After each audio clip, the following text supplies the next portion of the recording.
లాకప్‌లో మనిషిని చంపి, ఆ పైన శవాన్ని తీసుకెళ్ళి బస్ స్టాండ్‌లో పడేసి, అనాథ శవం అని చెప్పి బస్ స్టాండ్ వాళ్ళ చేత చెప్పించి, మున్సిపాలిటీ వాళ్ళకి చెప్పించి, మున్సిపాలిటీ వాళ్ళ చేత తామే కంప్లెయింట్ తీసుకొని, ఆ శవాన్ని తీసుకెళ్ళి ఏదైతే శవ దహన వాటికలో తగలబెట్టిచ్చేసి, ఆ పైన బూడిద కూడా లేకుండా చేసి, ఆహ్, ఏది 23 ఏళ్ల కుర్రోడిని తీసుకెళ్ళి 45 ఏళ్ళు అని చెప్పి తగలబెట్టిచ్చి, ఎవరిని చంపారో, ఎందుకు చంపారో, తగలబడ్డాడా, తగలబడలేదా అన్నటువంటిది అవకాశం లేకుండా బూడిద గూడా లేదు గాబట్టి, ఆధారం కూడా లేదు.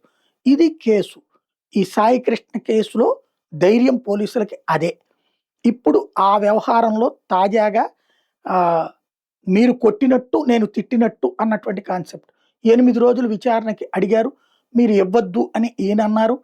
వీళ్ళ లాయర్‌లు మాట్లాడారు. నాగరాజు మా లాయర్‌లు. ఆ తర్వాత విచారణకి 8 రోజులు ఇచ్చారు. మళ్ళీ దాని మీద ఒక కాంట్రవర్సీ. రాజమండ్రి జైల్లోకి వెళ్తే లాయర్ల సమక్షంలో నన్ను విచారించాలి.